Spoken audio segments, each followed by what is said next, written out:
Hello everybody, welcome back to Manchester United Hub 21. So yeah, today we're talking about West Ham Man U. Before we start, let's talk about the midweek game between Fenerbahce and Manchester United. I feel we could have done better in that game, but Man United, as usual, just found a way to mess the game up. So talking about today, about the match today, I'm beginning to wonder, does Ten Hag want to get sacked? I'm not all about blaming the manager or trying to get someone sacked or just trying to rant. We are fans, we want to win, we want to see good results, we want to see good performances. But when the coach acts like he's doing otherwise, what can you say? The first half was controlled. The game started quite well, we controlled the game. I feel like the defense was solid, the midfield was quite solid. I always mentioned we needed Eriksen. We need Eriksen because we need players that know how to keep hold of the ball, that know what to do with the ball basically. Casemiro was solid, the back line was quite good. Everybody started well, the midfield was quite solid, but the attack, I keep talking about the attack because you notice that one of our major problems is scoring goals. We don't score enough goals. We don't score enough goals. Why? Because we don't have players that are good on the ball in the final third. And I wonder why we don't start Ahmad. Ahmad should unquestionably be our starting right winger. Who is better than Ahmad in the team? Nobody. But still, he finds a way to squeeze in Rashford, squeeze in Garnacho. I don't really have a problem with them, but I just think both of them are not good enough to start. So they should fight for a place on the left. Left to me, I won't even have either of them starting, but we don't have much options. So yeah, they could squeeze out a place on the left. But Ahmad should be a starter on the right. There's no questions about that. Why Ten Hag doesn't start Ahmad, I really don't know. I really do not know. See those chances in the first half. Fine, Dalo could have done better, Garnacho could have done better, but I still feel West Ham were really poor in the first half, especially. So we had enough chance to just make things work. Going in at halftime at 0-0, I always got scared that are you sure West Ham would really come out and play the same way? We could have taken our chances. We didn't. See when we brought Ahmad on, it was very solid. Even the goal we got, it was one that orchestrated the goal from his cross and all that.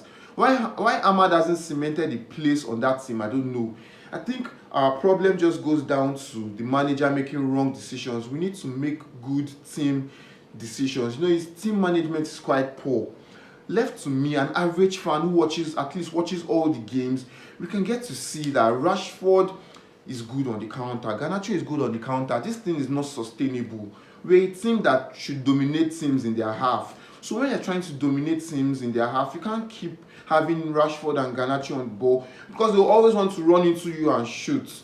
And as a team that dominates teams and wants to win more games than lose, you need players that are good at holding the ball in the final third, like Ahmad. I keep saying Ahmad. I feel Zexi too should be integrated into that team. I'll start Zexi is not a winger. I wasn't brought in to be a winger, but I'll start Zexi on the left. I know you say I'm not a coach, but it's just common sense. He knows how to hold the ball better. What has all these fast-paced players brought us? Apart from quick goals, they could score maybe once in a match. We need players that know what to do in front of the opposition's goals, that will guarantee you at least 2-3 goals in a match. We're Man U.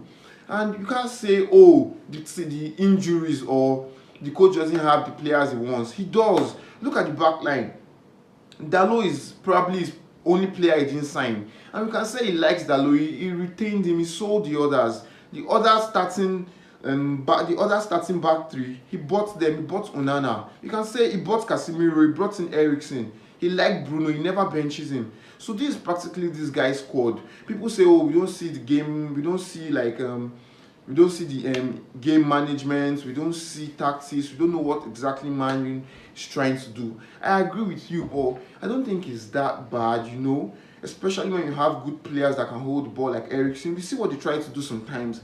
As much as I don't like the manager, I think the players try to work it out. But everything ends at the attack because Rashford is going to give the ball away. Garnacho is going to give the ball away. As much as I like Højlund, he's just trying to develop. He's good, but he gives the ball away a lot too. So we can't have 3 players that keep on giving the ball away and expect us to be prolific going forward. It can't happen.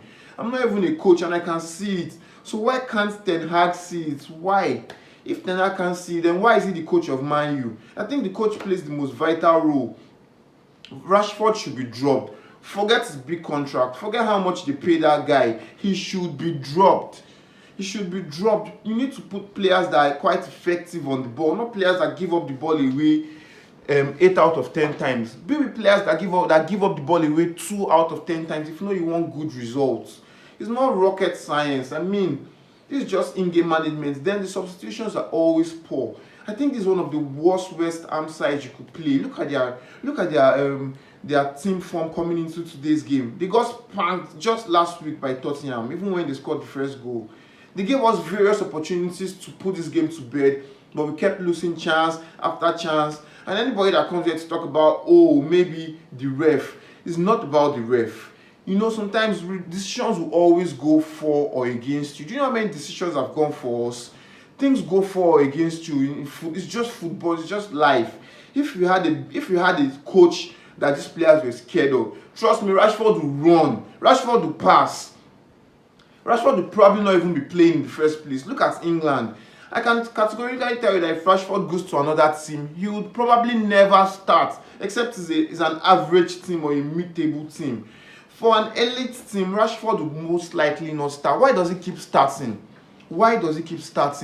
So fine, he has his moments sometimes. I'm not like picking Rashford out, but it's quite frustrating because you know this guy, I think he has the talent, he has the abilities, but he just doesn't give a damn. And it's very annoying. You know, if you see players that don't give a damn about the team, why are you playing them in the first place? Do you want to get sacked?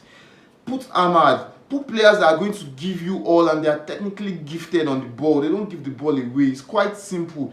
Every Manchester United fan, I've been stating this for a long time.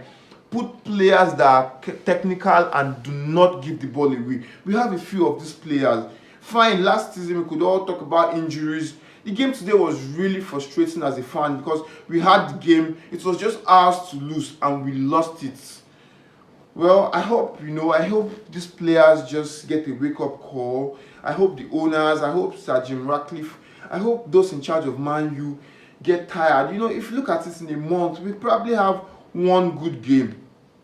Regardless of how much you try to support this manager, it's not sustainable when you have one good game in a month and you complain about maybe 3 or 4 other games.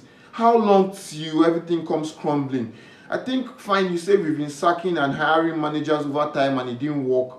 But when it's not working, I mean, you have to do something about it. I feel we've gotten more than half of those players that we needed out of the squad. We've gotten them away. McTominay, Maguire is on the bench, Lindelof is on the bench. We've practically replaced the whole squad. So what other excuses does Ten Hag have? He's not just instilling his principles enough into this team. That's if he even has principles to instill. It's getting quite frustrating. We need to come here and talk about how good our team was. Football is supposed to lift our spirits and not just dampen our spirits and make us feel worse after each game. You know, we just need to do better.